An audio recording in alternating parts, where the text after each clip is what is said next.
Assalamu alaikum. This is Abdul Basit and you are watching my YouTube channel Bitai Knowledge Hub. This is my second video of Let's Learn on YouTube.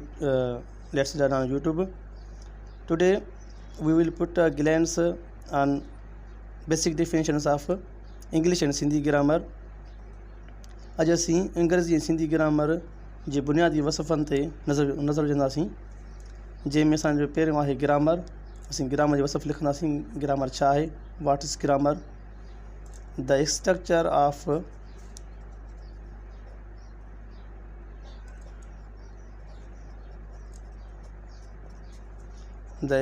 Of languages is called grammar.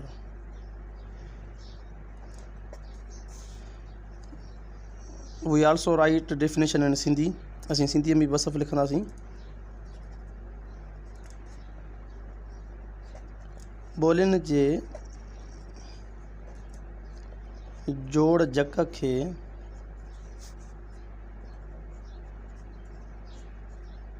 Grammar चइबो आहे।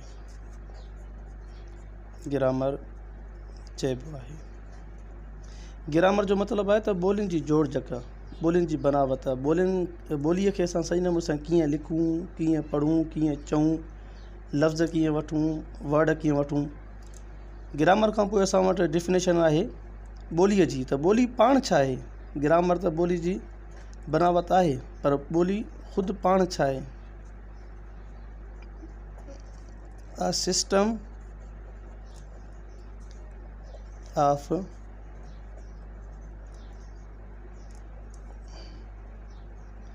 communication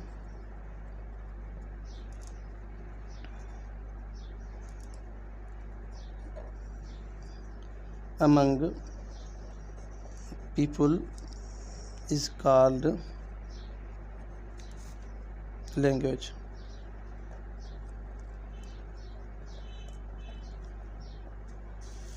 Also in Sindhi में पिणु माण्हुनि जे विच में राब्ते जे निज़ाम खे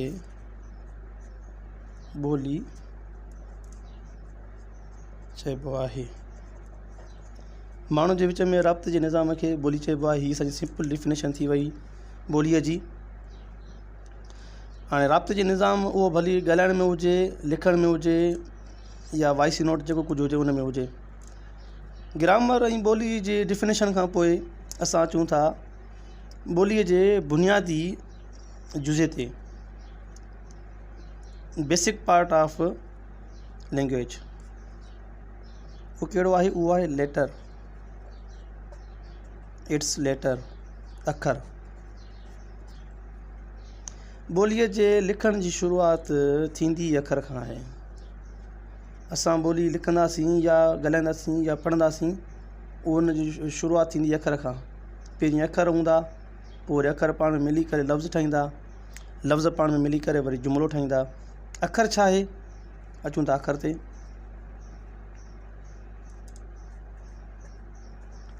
A group of points and lines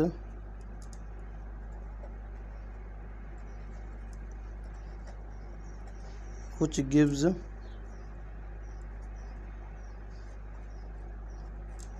complete sense is a letter. A group of points and lines which gives complete sense is a letter. ठीक है। सिंधी में लिखना C also in Sindhi.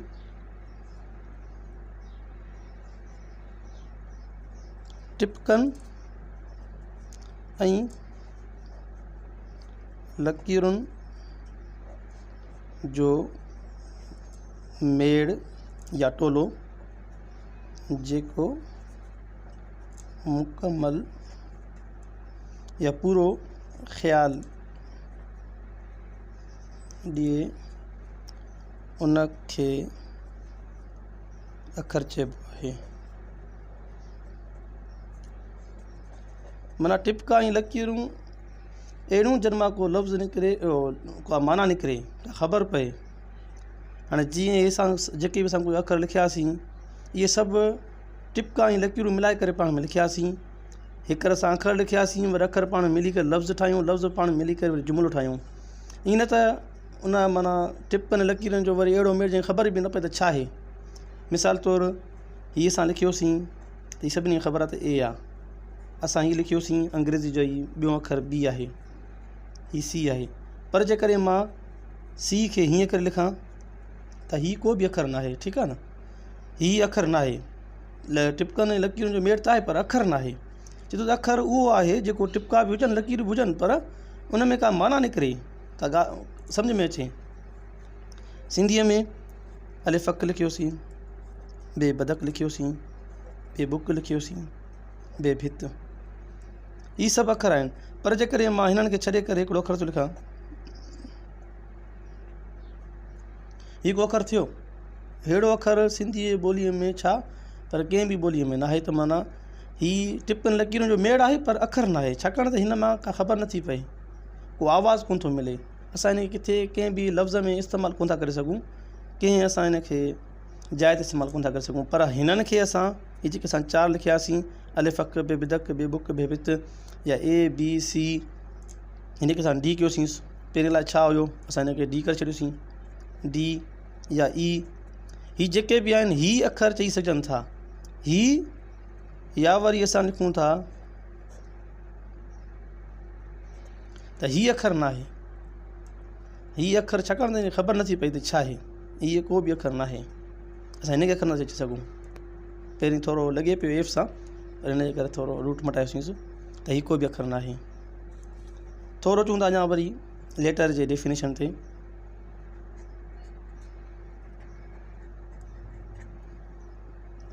Every member of alphabet is a letter. This is another definition of letter. Alphabet पट्टीअ जे हर हिकु रुकन खे अखर चइबो आहे।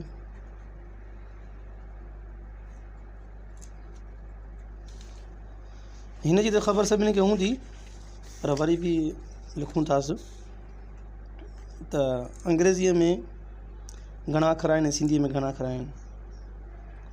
numbers of alphabet,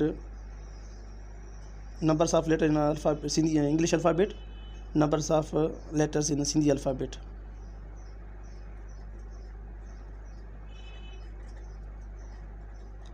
Numbers of number of letters in English alphabet.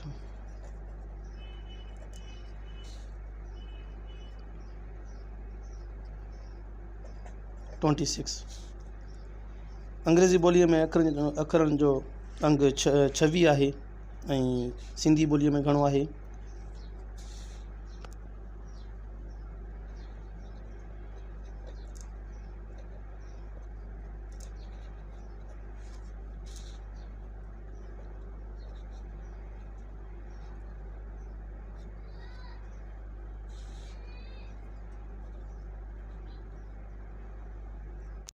Sindhi ॿोलीअ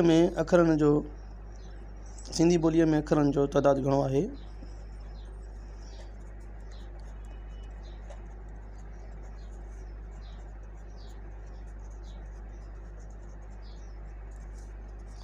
ॿावंजाह। अंग्रेज़ीअ में 26 ऐं सिंधीअ में 52। हाणे अचूं था टाइप्स ऑफ लेटर्स।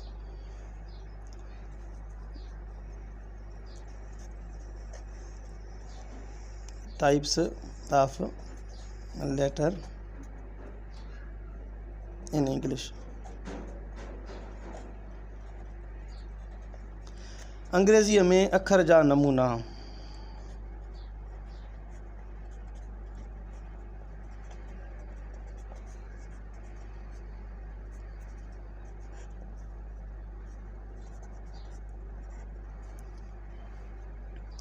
सब खां पहिरीं अंग्रेज़ीअ में अखरनि जा नमूना ॿ आहिनि। 2 types of letter in English. ही आहिनि लिखण जे हिसाब सां अंग्रेज़ी जे अखरनि जा नमूना, लिखत जे हिसाब सां। कहिड़ा कहिड़ा? पहिरियों आहे कैपिटल लेटर,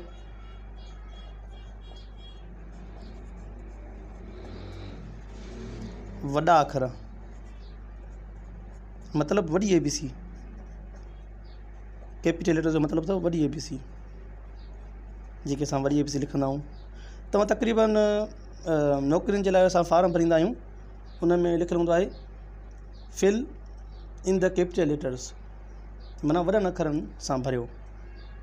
हीअ जेके बि असांजा आहिनि न, इहे सभु वॾा अखर आहिनि, इहे कैपिटल लेटर्स आहिनि। कैपिटल लेटर जो मतिलबु आहे त वॾा अखर Z ताईं। सेकेंड नंबर असांजो आहे स्मॉल लेटर्स।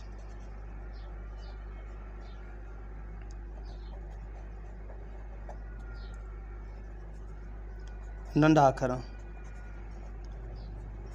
नंढनि अखरनि जो मतिलबु आहे त माना नंढी ABC। ही लिखण जे हिसाब सां ABC जा नमूना आहिनि।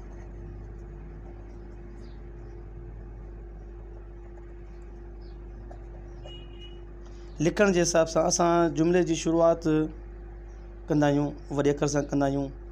प्रॉपर नाउन जेके बि असां लिखंदा आहियूं सभु कैपिटल लेटर लिखंदा आहियूं, कैपिटल लेटर सां कंदा आहियूं।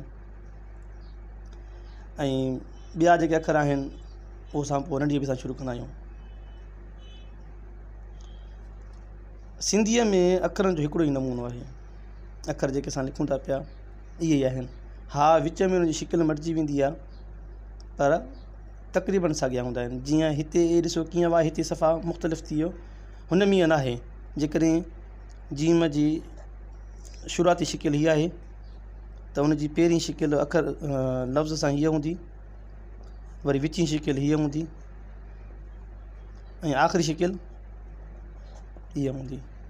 तक़रीबन साॻियो आहे, हिते सफ़ा मुख़्तलिफ़ थी वियो। हीअ लिखण जे नमूने सां फ़र्क़ु आहिनि। हाणे हीअ त थी वियो माना लिखत जे हिसाब सां अंग्रेज़ी जी ॿोली जा अखरनि जा नमूना। Types of letter in writing. Types of letter of English in writing. लिखण में अंग्रेज़ी जी ॿोली जा नमूना। अञा ॿिया बि नमूना अंग्रेज़ी जी ॿोली जा असां चवंदा आहियूं। उहे कहिड़ा आहिनि? उहे आहिनि वाविल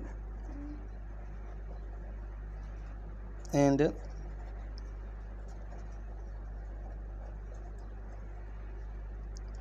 कॉन्सोनेंट्स। हर्फ सही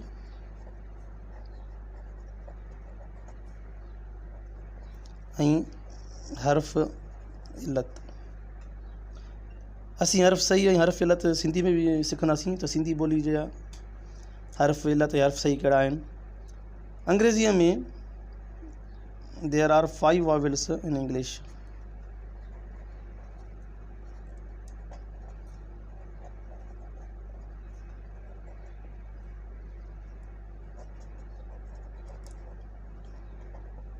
अंग्रेज़ीअ में वाविल 5 आहिनि।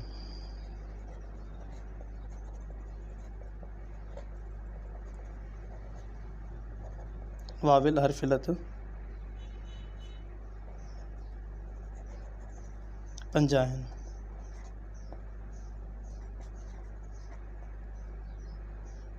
कहिड़ा कहिड़ा? तक़रीबन सभिनी खे ख़बर हूंदी, वरी बि ॾिसूं था हिकु दफ़ो। A E I O U। ही 5 ई अखर असांखे तक़रीबन अलिफ़ जो आवाज़ु ॾींदा आहिनि। वाविल जो मतिलबु आहे त अलिफ़ जो साउंड ॾींदड़, अलिफ़ जो आवाज़ु ॾींदड़। तक़रीबन असांखे 5 ई अखर अंग्रेज़ी में लिखणु हूंदो आहे असांखे अलिफ जो आवाज़ ॾींदा आहिनि। ऐं तक़रीबन हिननि 5 खां सवाइ अंग्रेज़ी जो को बि लफ़्ज़ ठहंदो नाहे।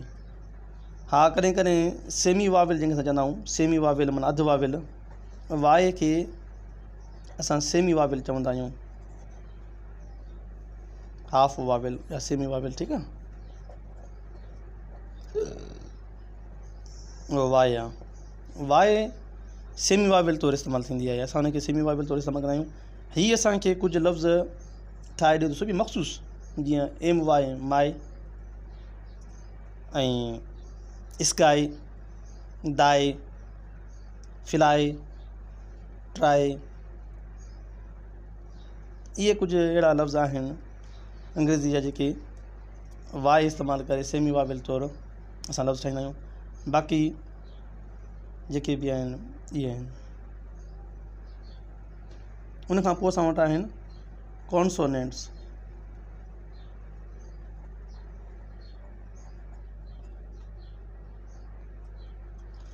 हाणे कॉन्सोनेंट्स कहिड़ा आहिनि? इहे वाविल्स, ही कॉन्सोनेंट्स। हिननि 5 खां सवाइ ॿिया जेके बि ABC जा अखर आहिनि इहे सभु कॉन्सोनेंट्स आहिनि। BCD FG HJ KL MN O P Q R S T V W X Y Z। हाणे अचूं था त सिंधी ॿोलीअ में वाविल कहिड़ा आहिनि। हीअ त तक़रीबन सभिनी खे ख़बर हूंदा, पर शायदि सिंधी ॿोली जे हवाले सां कंहिंखे ख़बर हुजे सिंधी ॿोलीअ में वाविल कहिड़ा आहिनि। सिंधी ॿोलीअ में वाविल हीअ आहिनि।